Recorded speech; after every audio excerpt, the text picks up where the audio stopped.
담배는 폐암의 80% 정도의 요인을 차지하는 가장 중요한 원인이고요. 70여 종의 발암물질이 있습니다. 그래서 최근에는 많은 분들이 전자담배를 담배 대용으로 사용하거나 금연 방법으로 이용하고 있습니다. 하지만 전자담배는 발암물질인 타르는 포함되어 있지 않지만 그 전자담배 안에도 수많은 어떤 그 유해 물질이 들어 있고요. 가장 중요한 것은 전자담배를 사용한 경우에는 결국에는 관련 담배를 같이 사용함으로 인해서 전자담배가 일반 담배로 가는 다리 역할을 하기 때문에 이중적으로 담배를 흡입하는 그런 경우가 되겠습니다.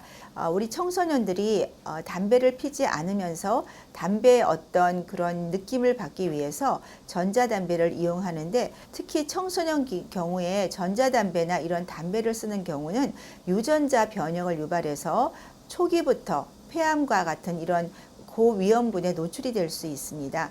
담배는 관련 담배나 전자담배나 모두 유해하고, 특히 전자담배는 관련 담배로 가는 다리가 될 수 있다는 점을 꼭 기억해야 되겠습니다. 그러면 금연을 많이들 생각하시는데요.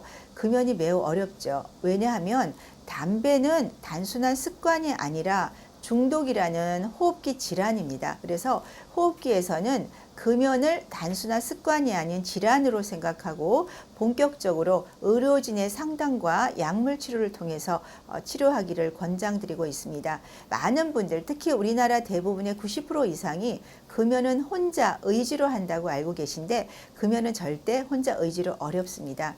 그만큼 중독성이 강하기 때문에 의료진의 상담, 그리고 더 중요한 것은 약물 치료가 반드시 동반이 되어야 됩니다. 다행스러운 것은 국내에서 담배 가격을 올리면서 그 남은 여러 가지 수익으로 우리 국민들에게 금연 상담과 금연 약물을 무료로 제공하고 있습니다. 현재는 1년에 3회 이상의 금연 상담을 지원받을 수 있습니다. 금연 상담을 하시게 되면 금연 약물 사용과 동반되어서 우리가 본인의 의지만으로 금연을 하는 경우는 사실은 5% 미만밖에 금연을 못 하시지만, 이런 금연 약물과 상담을 통하면 30% 이상의 1년 이상의 금연 효과를 갖고 있습니다. 금연 약물은 대부분 안정성이 검증된 약물이고, 또 의료진과 같이 금연을 하게 되면 우리가 금연하면서 오는 부작용인 체중 증가라든지 이런 금단 증상을 슬기롭게 이겨낼 수 있기 때문에 금연을 하실 때는 반드시 보건소나 의사를 만나셔서 의료진과 같이 상담하시는 것을 권고드리고요. 기본적으로 한 번 금연에 실패하는 경우 전혀 문제가 없습니다. 많은 경우에 3번 이상의 금연 상담을 통해서 금연을 하시기 때문에 한 번 실패했다고 절대로 중도에 그만두지 마시고 지속적으로 금연을 해주시는 것이 꼭 필요합니다. 금연에 성공하신 경우라도 담배를 최소한 20년 이상 피신 분한테는 저는 1년에 한 번씩 저설량 PET를 권고드리고요. 국가에서 폐암 검진을 2년마다 무료로 지원해 드리고 있습니다. 반드시 금연 후 최소한 10년에서 15년간은 후속으로 검사를 해 보셔야 폐암을 조기에 진단할 수 있습니다. 폐암은 불치병이 아니고요. 폐암은 조기에 진단하면 대부분 완치가 가능합니다. 다만 폐암은 초기에 전혀 증상이 없습니다. 왜 그러냐면 다른 데는 신경세포가 있기 때문에 우리가 통증을 느끼지만, 흡연 같은 경우에 의해서 생긴 폐암은 폐에 신경이 없기 때문에 통증을 못 느끼세요. 많은 분들이 폐에 종양이 있다고 얘기를 하시면 나는 전혀 통증을 느끼지 않았다고 하시는 거죠. 그게 그만큼 우리는 폐는 신경이 없기 때문에 증상이 없다는 점이 중요하고, 그렇기 때문에 우리가 검사를 통해서 조기에 진단하는 것만이 유일한 방법이 되겠습니다.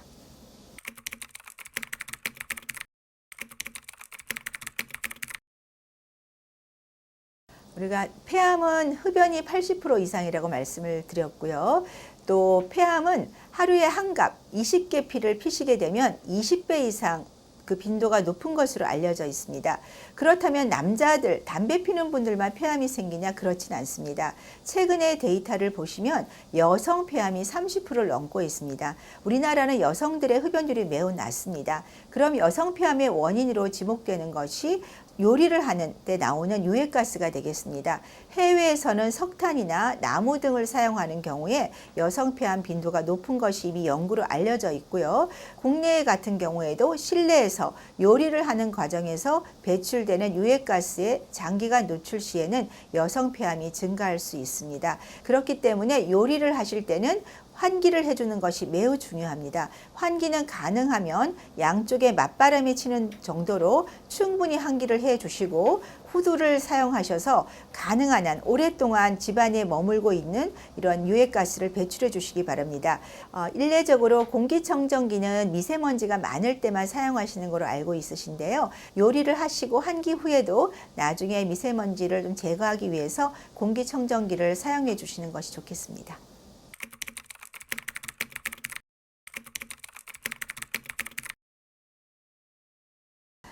호흡기 질환은 개인의 면역이 매우 중요합니다. 우리가 어린아이 때는 바이러스 감염이 되면 갑자기 발열이 나죠.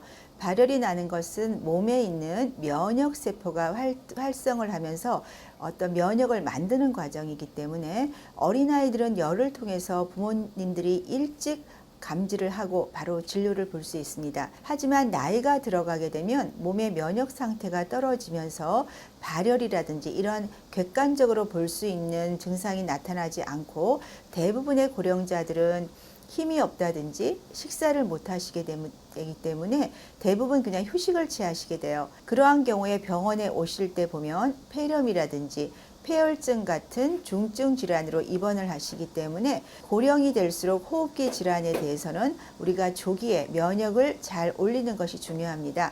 장수하시는 분들을 보면 야외 활동을 많이 하시는 분들이 많으세요. 그 말은 적당한 운동과 적당한 햇빛 노출에 의해서 면역을 올려주시는 것이 가장 좋은 방법이고요. 최근에 보시면 이렇게 연령이 높으신 분들 중에서 만성기관지염이나 비정형 결핵처럼 어떤 장기적인 염증 질환이 많이 늘고 있습니다. 그 이유도 면역이 떨어지신 분들이 많이 발생하는 것이기 때문에 가장 중요한 것은 적당한 운동과 적당한 야외 활동을 통한 햇빛 노출 그리고 적당한 수면 이런 것들이 가장 중요한 방법이 되겠습니다.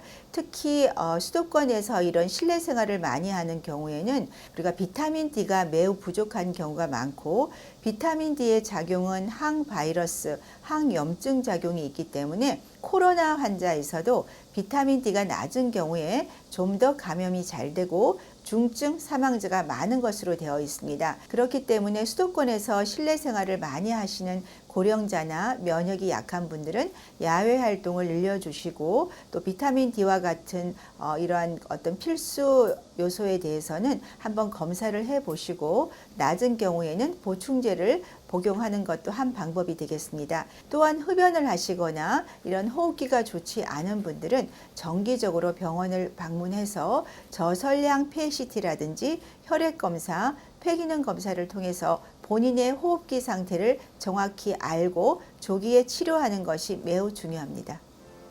네, 오늘도 궁금하셨던 점이 많이 해소가 되셨는지 모르겠습니다. 다음 시간에는 좀 더 유익한 정보로 만나 뵙도록 하겠습니다.